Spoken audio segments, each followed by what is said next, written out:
I was never the most valuable thing in this shipment. Not the container, not the cargo, not even the vessel carrying me across the ocean. The most valuable thing was a document, a few sheets of paper, thin enough to fold, light enough to fit inside an envelope, and powerful enough to transfer ownership of 100 containers. Because in global trade, whoever controls the documents controls the cargo, even from thousands of kilometers away. And somewhere between Vietnam and Italy, someone was trying to become my new owner. 100 containers of cashews, loaded over multiple nights. Forklifts moved beneath white floodlights. Container numbers were scanned one by one. Seal numbers were checked against shipping instructions. Workers secured seals with practiced hands. Everything followed procedure. Weight confirmed. Customs cleared. Documents approved. Manifest submitted. Inside the port, nothing appeared unusual. And that mattered, because dangerous shipments rarely look dangerous. The contracts existed.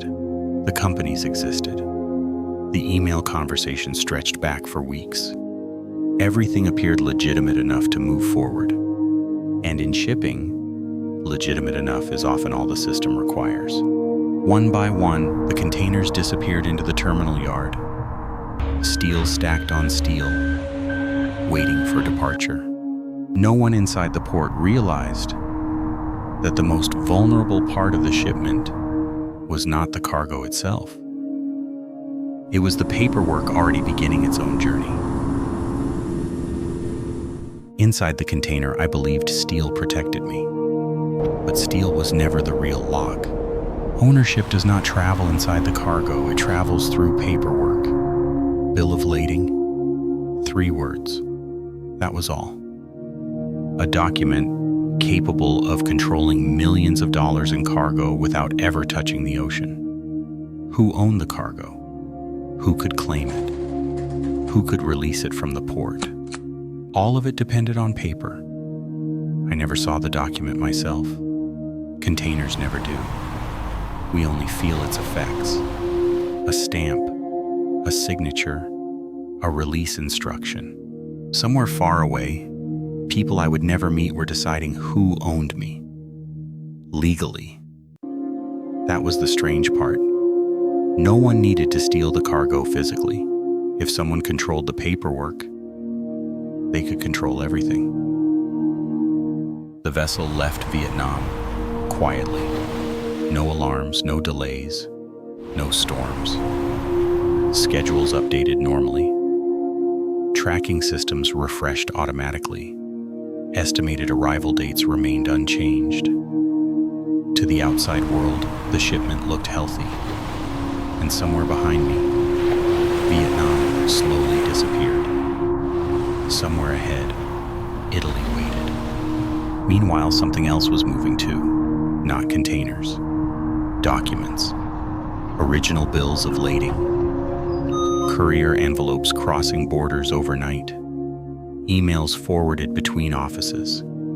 Instructions sent between banks. Requests moving through systems faster than ships ever could. The containers crossed the ocean slowly. But paperwork travels at the speed of trust. And sometimes faster than verification. The first problem did not appear at sea, it appeared inside verification. Questions began to surface. Names, addresses, company details, routine checks. At first, nothing seemed serious. International trade generates paperwork constantly. Clarifications are normal. Verification is normal. Delays are normal. But then, some details became difficult to confirm. Some phone numbers stopped responding. One office address appeared to lead to an empty building. Some companies could no longer be reached consistently. And somewhere far away, people began looking more carefully at the buyers connected to the shipment.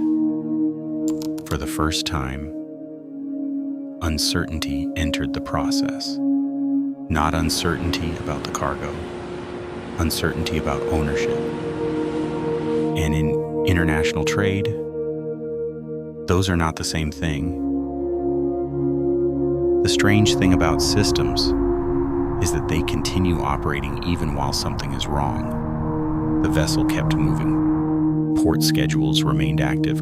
Containers continued crossing checkpoints. Computers continued processing data. Nothing stopped. And that made the situation worse, because if the system had detected danger, someone might have intervened. But the shipment still looked valid. The seals remained untouched. The containers remained accounted for. The documents still existed. On paper, everything still appeared normal, which meant the threat was no longer physical. It was administrative, invisible. Somewhere between ports, ownership itself was becoming unstable. Thousands of kilometers away, people began making urgent calls. Shipping lines, banks, authorities, law firms. Questions spread faster now. Who actually controlled the original documents? Who had the legal right to claim the cargo once it arrived? Had the paperwork already been transferred? And more importantly, could the release be stopped in time? Out at sea, none of this was visible. The ocean looked the same as always. Cold, silent, indifferent. But somewhere beyond the horizon, a race had already begun, not to move the containers, to control what happened the moment they reached land.